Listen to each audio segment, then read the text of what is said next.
Alright guys, so this is the Marco Polo. Wargaming gave me this ship, of course. As a CC now, I get premium ships for free, so I'm able to review them for you. And I'm gonna review the Marco Polo today, but I'm gonna do it a bit differently than normal. Normally I do games first, then I show you the build. I'm just gonna walk through the ship a bit, just to talk about it, and then show you a game that I got. I played this quite a fair amount. I think I played it 10, 12 games, honestly. So far, I'm averaging around 115k or so in the thing, which is okay, I guess, for a tier 9 battleship. But anyway, so let's talk about the ship for a bit. So let's start with survivability, right? So we got 69,000 HP, which I'm going to compare this ship to the Lepanto, honestly, if I were to compare it to any other ship, because we just compare it to the tech tree variant, right? So you got 69,000 HP, which is actually less HP than you get on the Lepanto. You get 6,000 HP, but the more important part is your torpedo protection damage reduction is actually like 20% worse than the Lepanto also. So I'm not sure what that was about, but remember, just make sure to know that this does not have the same torp belt as Lepanto, so do be careful about that. But anyway, to get onto the armor, we got a 32 nose, 55 deck, 70 armor belt, 32 back. I mean, it's pretty, not standard battleship, but it's quite tanky. It looks quite tanky in port, at least. That's for sure. Comparing it to Lepanto here a bit. Lepanto actually gets the icebreaker. It also gets 70 sides, 55 deck, but it gets the icebreaker, which is actually really nice for it, I guess. That's something to keep in mind. But remember, on these Italian ships, both of them, let's take away some armor for a second here. You do have the 25 turtle back, so you do have to be careful about getting citadeled on your broadside like this, so do keep that in mind. But anyway, moving on to the guns, which is probably the most important part on a battleship after the armor scheme. It's the 406 guns. You get 406 sap, which is different than Lepanto. You get 9 shells here. Lepanto gets 12, but Lepanto gets 380s, and this gets 406. So this 406 probably has better AP than the Lepanto. Honestly, from what I've played from it, honestly, I normally just switch to SAP for the most part and just AP maybe like broadside cruisers or broadside battleships, if anything. But yeah. So that's the guns. You got the secondaries, which I would never spec for ever. Well, AA defense. I have no idea, honestly. AA defense, I never look at AA values. So maneuverability. It's quite fast, actually. It's not as fast as an American battleship, but it goes 33.6 knots, which isn't bad. It has a 16.7 rudder shift time, which isn't that good, but it compensates for it with the turning circle radius. I think the turning circle feels really good when you're in-game for some reason, so... I mean, that's something to keep in mind. It does turn relatively quickly, so that is something nice about the ship. Concealment, 13.2. Pretty base standard, base average for the tier, so that's also not too bad. What do you get in equipment? Hey, so, I mean, you do lose the smoke screen, guys, from the Lepanto. You do have to keep that in mind.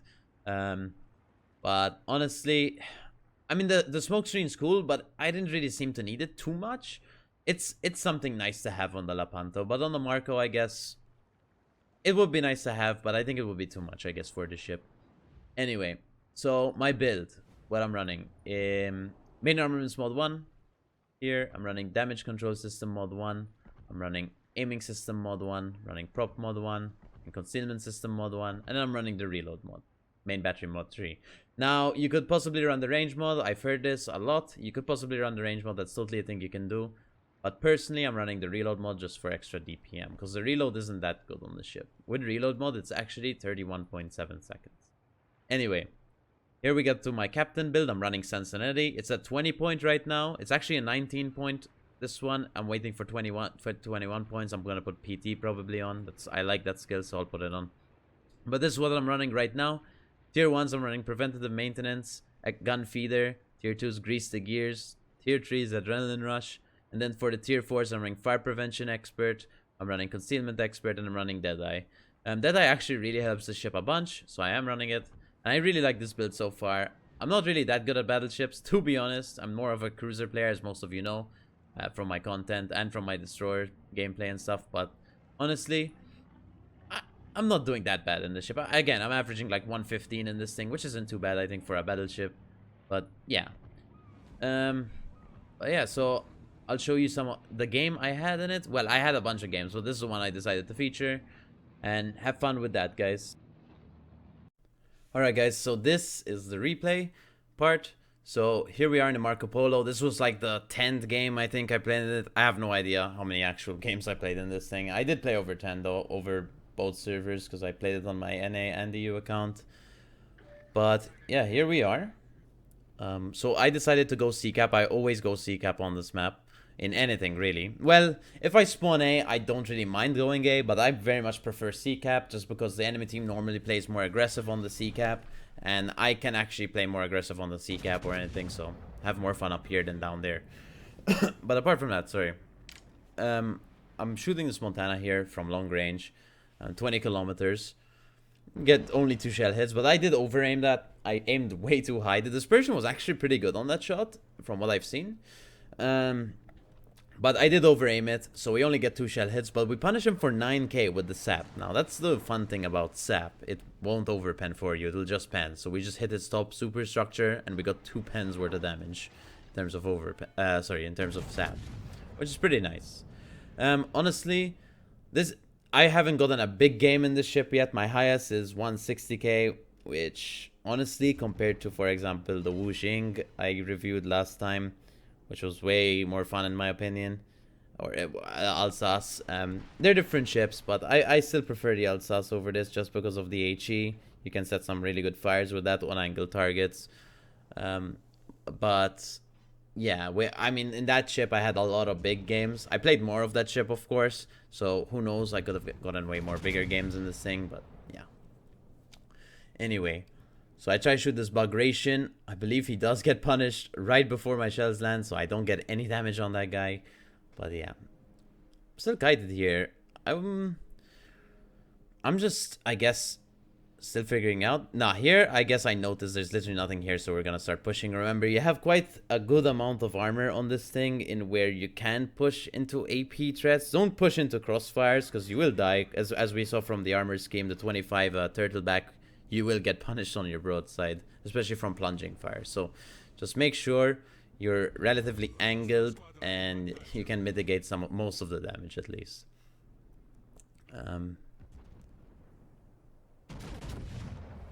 I mean, honestly, when I was talking to the stream about this ship, because I was still trying to figure it out, for the most part, people seem to want to use the sap, because it seems like the sap is just better than the AP. But from using both of them, I think both the sap and the AP kind of need to be used together in a way to make it kind of work. This is not going to be a big game. This is more like of just a normal game you should expect in the Marco, but not a crazy game, let's say, not a 200k. It's like around the 130k game, in where it just, I guess, it's just a normal Battleship game. I'm not a Battleship player. My positioning isn't the best in Battleships, as most of you know. I do have a lot of high damage games in Battleships, but again, I don't tend to push all the time in them, just because I normally get farmed out really quickly when I push in them. So yeah, I shoot AP on the Cleveland, which I think was a mistake. I shot way too high too. I think that was a mistake. I think I should have just used sap there. I could have punished him way more with just not overpens. I just overpenned him. I should have just shot SAP there for sure. Damage gone, whatever. I'm not really scared of fires at this point. I'm just walking with my team. Our team's literally just dominating their team right now. There's not really much happening. So what I don't like about the ship personally is the dispersion sometimes. I'm still with the AP. I'm hoping for sits, maybe just a lucky sit a little, which is 12k is not bad. But again, what I'm hoping to do in this ship, what I don't like about this ship is literally the dispersion on it. It's kind of junk. Like, I'm not trying to be mean or anything, but the dispersion on it isn't that good. Sometimes it can be really awful. It says it has 1.8 sigma, but sometimes it feels horrible. Like, some people in my chat on stream were saying, oh, does this thing have like a 1.5 sigma? Apparently it has a 1.8 sigma, except it looks horrible sometimes. It looks really bad sometimes, the accuracy on the thing. And we had some games where shells are going over and under targets, and I'm like, what am I supposed to do? What's happening? But yeah, Just trying to get shots on the Pommern. Again, I'm sitting with AP. I'm just trying the AP out. And 0 damage. 2 shell hits at this range is not good at like 12 kilometers. I mean, come on. On a Pommern. I don't think I missed that shot. I'm fairly certain the dispersion was probably bad on that one. But yeah. This is my least favorite part about the ship. The inconsistency of the ship. It's just very, very inconsistent. Sometimes you get really good dispersion where you can punch someone.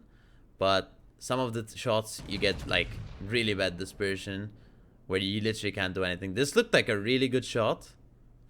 And it did 0 damage. And I'm like, oh. I guess I literally have to use SAP at this point, right? And I'm still using AP. It's just... Honestly, sit with the SAP against these cruisers, because I keep overpenning them, and I don't know. It's a broadside cruiser. I should be citadeling it, right? It's an anchor. It's just like a heavy cruiser, too. I'm still with the AP. I'm trusting the AP, man. At some point, I'm trusting that I'm going to punish something, but I should have just switched to Zap 14 years ago. 0 damage. That was, I think that could have been me. I don't know. Really and truly, some of these shots are either me or the dispersion. Like when I'm misaiming, I get good dispersion. When I'm aiming properly, I get bad dispersion. So I'm missing anyway, either way. It's kind of funny. Do I hate this ship? Not really. I don't really hate the ship. I love the ship hull design. It looks gorgeous as a ship design. The armor is good, from my experience at least. The guns could be good if you land the shells like that. Like we landed 5 sap shells there, right? So we did kind of big damage. Now we got caught in the secondary fight, bow in with the North Carolina, which isn't good. Sorry. We killed the Pommern. Our team does, anyway. I'm bow into this North Carolina. I think this is a misposition from me, because there's an anchorage right there. He can punch me out with HE. North Carolina shooting me with HE. Luckily, the Buffalo was actually shooting me with AP this entire time, so I actually got to live.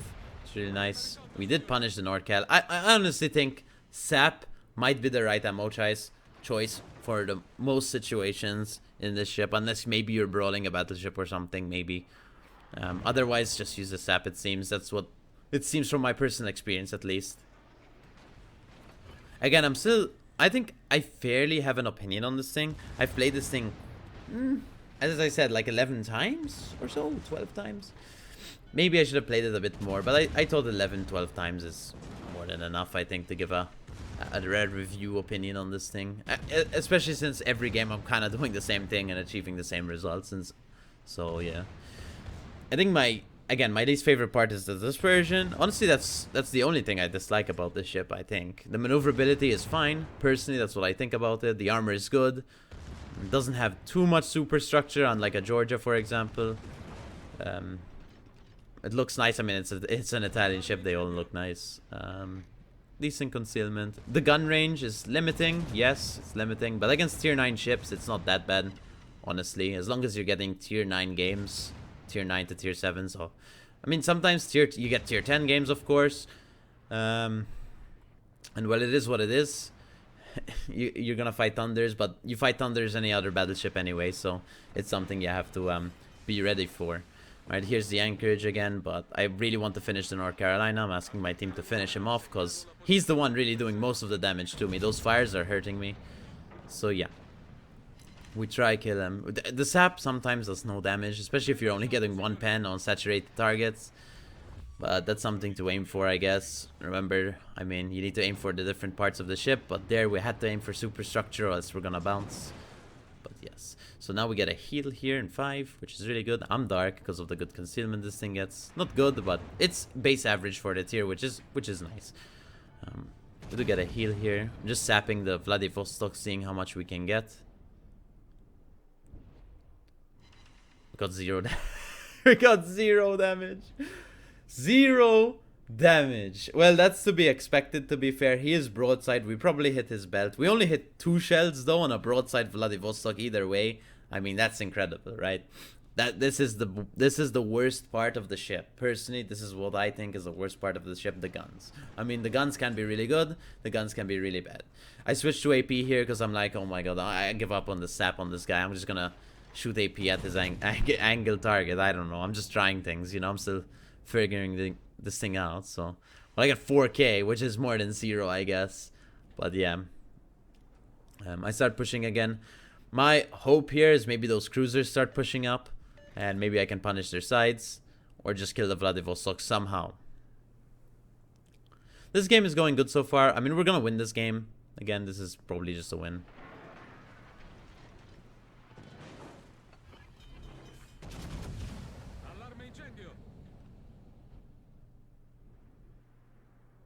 There we get, 4K with 2 pens and 1 overpen. The guns, man. The guns. The guns. I mean, I'm never lucky with battleships. Like, I'm not the luckiest battleship player in the game. I'm not that good at aiming either in battleships. I prefer like a cruiser type because I can readjust my aim really quickly at least. And those types, a destroyer type. But again, we're here in a Marco Polo trying it out. We got a heal in 2 seconds again. There we do 15k on an angle target. I'm like, how? How? With AP? How did that happen? And I'm like, I'm actually celebrating now. I actually got some damage. I'm like, okay, fine. I probably got more there than I would have done with SAP, I think. And he's actually going broadside here. So I'm like, okay, I can just citadel him, right? He's broadside. Vladivostok, you shoot for the smokestack there. And we're chilling. We're chilling. Citadel, we got our first kill. We get far reach. This is the best part about having Sansonetti. With Sansonetti, you don't really have to run the range mod, in my opinion, just because when you get a kill, your gun range gets increased by an amount. And now we have 20.5 gun range instead of 19 kilometers, which is actually really good. On the other side, I mean, we're going to win this game. 2 minutes left to win. Our Shikishima's probably going to die, but that's okay. Because, I mean, I don't think there's any way we lose this game at this point. Look at our team advantage.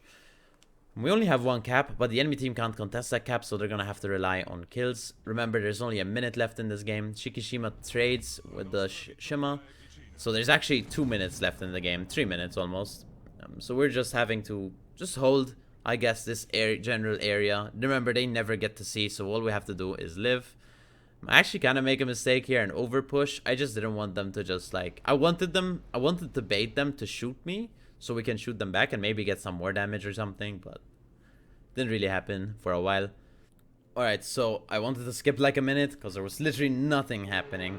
But anyway, something I forgot to mention, and I almost forgot to mention until I saw the Austin, is you can actually citadel 4 ships with the SAP. You can citadel at tier 10, of course. You can citadel the Austin, you can citadel the Minotaur, you can citadel the Colbert, and you can citadel the Smolensk. So you can citadel 4 ships. It's like the Lepanto, really, honestly.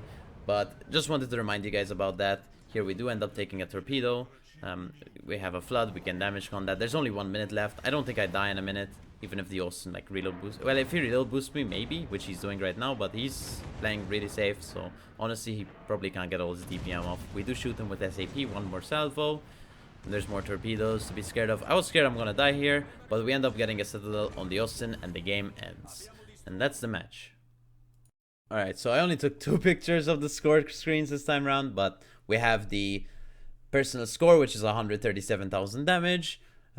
We got 1 citadel with AP and 1 citadel with SAP. We got, the only achievement we got was Dreadnought. I mean, it was a pretty average game. I just wanted to show an average game in the Marco Polo. Not really an average game, just a slightly above average game, right?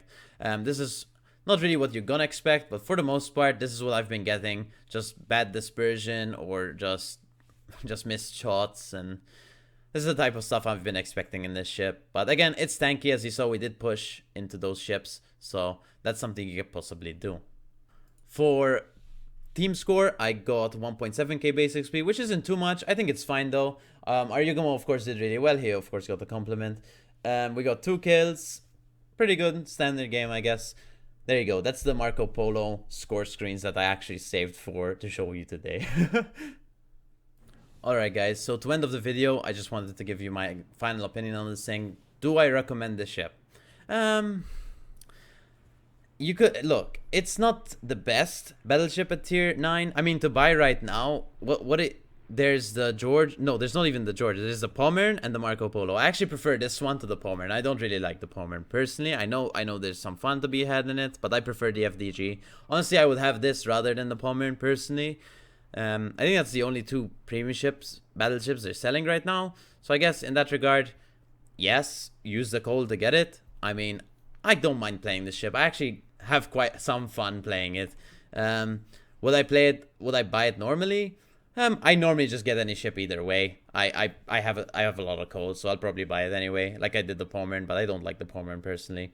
But yeah, would I recommend this ship? It's not bad. If you like battleships, sure, go ahead and get it. If you're like a cruiser player, I'll maybe get a Friesen instead, or Friesen, even if you're a destroyer or a cruiser player, because it does play sort of like a cruiser. A gear, Azuma, not really Azuma, honestly, just A gear, I guess. But yeah, it's not a bad ship, and well, that's my final thoughts on it. The only biggest issue I see with it is the inconsistency with the guns. But yeah, I hope you guys enjoyed the video. I'll see you in the next one. Big fan, by the way. And I'll see you on Twitch later today, because I'll be live, as I am every day. But see ya.